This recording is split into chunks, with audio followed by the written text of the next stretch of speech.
అల్లు అర్జున్ మళ్ళీ అరెస్ట్ అవుతాడా అన్న చర్చ అయితే మొదలైంది. దీనికి ప్రధాన కారణం ఏంటంటే చిక్కడపల్లి పోలీసులు ఛార్జ్ షీట్ వేశారు. యాక్చువల్గా 1 year దాటింది ఆల్మోస్ట్. ఎందుకంటే December 4th నైట్ 9:30కి సంధ్యా థియేటర్లో ప్రీమియర్ షో వేసినప్పుడు అల్లు అర్జున్ వెళ్ళాడు. మామూలుగా రెగ్యులర్గా కూడా ఇలాగా ఒక థియేటర్ ఎంచుకొని వెళ్తుంటారు. జనరల్గా ఆర్టీసీ క్రాస్ రోడ్స్లో థియేటర్లోకి వెళ్తారు. ఎందుకంటే అక్కడ మాస్ ఎక్కువ వస్తారు. మాస్లో ఉంటేనే హీరోలకు కూడా కిక్ వస్తుంది కాబట్టి వెళ్తా ఉండడం అనేది ఆనవాయితీ. అలాగే అల్లు అర్జున్ కూడా వెళ్ళాడు.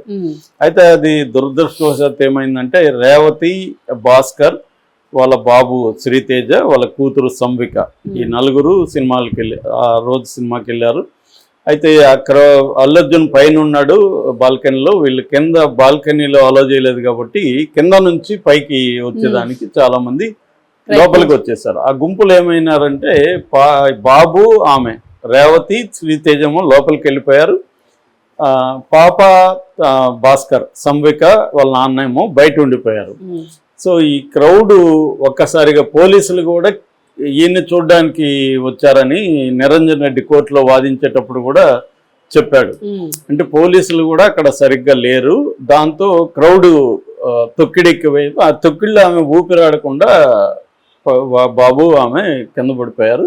అప్పటికి తర్వాత పోలీసులు పాపం వాళ్ళు కష్టపడి ఆమెను తీసుకొచ్చి సిపిఆర్ చేశారు. చేస్తే బాబు బతకడానికి కూడా పోలీసుల కృషి ఇమ్మీడియట్గా చేయడం వల్లనే జరిగింది. సిపిఆర్ చేశారు. కానీ ఆమెకి అప్పటికి సఫికేషన్ ఎక్కువైపోయి ఆమె హాస్పిటల్లో చనిపోయింది. తర్వాత బాబుని తీసుకెళ్ళి హాస్పిటల్ పెట్టారు. ఆ బాబు మొన్నటి వరకు కూడా హాస్పిటల్లో ఉన్నాడు. 10 months పైన ఉన్నాడు. మొన్ననే రిహాబిలిటేషన్ సెంటర్కి తీసుకెళ్లారు. అక్కడ కూడా 6 నెలల నుంచి 1 year వరకు రిహాబిలిటేషన్ సెంటర్లో అతను మళ్ళీ మామూలు పరిస్థితికి రావడానికి చేస్తున్నారు. ఈ క్రమంలో తర్వాత అల్లు అర్జున్ వాళ్ళు 2 కోట్లు బ్యాంకులు వేసి 75,000 నెలకి వాళ్ళకి ఇస్తున్నారు. అది కాకుండా ఒక 75 లక్షలు ఎంతో ఖర్చులకి, హాస్పిటల్కి అవన్నీ కూడా వాళ్ళు చూసుకున్నారు. గవర్నమెంట్ నుంచి కూడా కొంత దొరికింది. అంటే మనీ పరంగా వాళ్ళకి ఇబ్బంది లేదు. దాదాపు 3 కోట్ల వరకు వాళ్ళకి హెల్ప్ అయితే దొరికింది. కాకపోతే భార్య చనిపోయింది, బాబు ఇదిగా ఉన్నాడు. సో 2 పిల్లలు పెట్టుకొని అతను ఉండాలి. సో మొత్తానికి అది కొంత ట్రాజెడీ జరిగింది. బతికిన వాళ్ళకి కొంత బెటర్గానే ఉంది పరిస్థితి. అయితే ఏమైందంటే అప్పుడు ఇది ఎప్పుడైనా మనకి సెలబ్రిటీలు ఇన్వాల్వ్ అయినప్పుడు 2 రకాలుగా ఉంటుంది. ఒకటి లీగల్, 2 పబ్లిక్లో వ్యవహారం అనేది అనేక విషయాల మీద డిపెండ్ అయి ఉంటుంది. యాక్చువల్గా ఏంటంటే ఇక్కడ బ్యాక్గ్రౌండ్ కాంటెక్స్ట్, బ్రాడర్ కాంటెక్స్ట్ ఏంది, ఈ కాంగ్రెస్ ప్రభుత్వం వచ్చిన తర్వాత సినిమా ఇండస్ట్రీ ముఖ్యమంత్రిని పెద్దగా పట్టించుకోలేదు.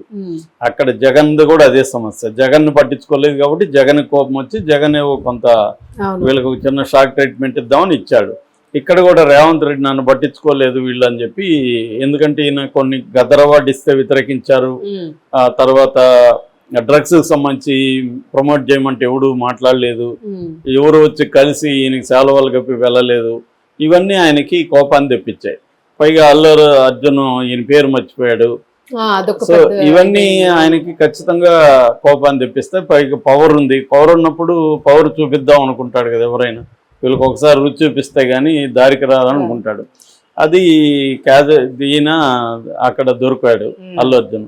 దాంతో అతన్ని పొలిటికల్గా అసెంబ్లీలో ప్రకటించి ఇతనే దోషి అన్నట్టుగా అల్లు అర్జున్కి చెప్తే కూడా, అంటే అక్కడ చనిపోయారంటే కూడా లేవలేదు అన్నట్టుగా అతన్ని క్రియేట్ చేశారు. నేను అప్పుడే చెప్పిన ఇది కోర్టులో నిలదు. నిజంగా అవన్నీ చేస్తుంటే కోర్టులో ప్రూవ్ చేయాలి, కోర్టులో ప్రూవ్ కాదు.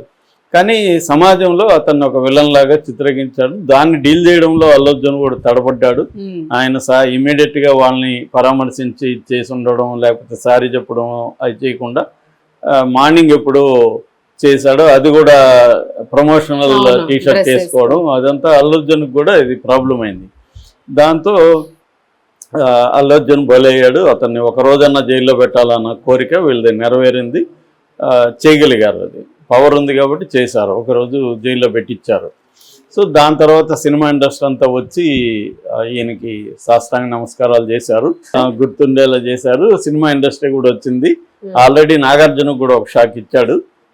వాళ్ళ ఇది కూల్చేసి, సో నాగార్జున కూడా వచ్చి అందరూ సెలవులు గప్పించుకున్నారు. అంత సమస్య సాల్వ్ అయిపోయింది, సెటిల్ అయిపోయింది. మామూలుగా ఇది ఎప్పుడు జరుగుతుంది, కొత్త టౌన్కి సిఐఏ ఎస్ఐ వస్తే చాలా స్ట్రిక్ట్గా ఉంటారు, వచ్చి హడావిడి చేస్తుంటారు, అది చేస్తారు, రూల్స్ అవన్నీ చేస్తుంటారు. ఒక 1 month తర్వాత అంత సెటిల్ అయిపోతుంది, మళ్ళీ యథావిధిగా లైఫ్ జరుగుతూ ఉంటుంది. ఇది కూడా అంతే, సీఎంలు అంతే. సీఎంలు కొత్తగా వచ్చినప్పుడు వాళ్ళకి ఎవరి మీద కోపం ఉంటే కొంత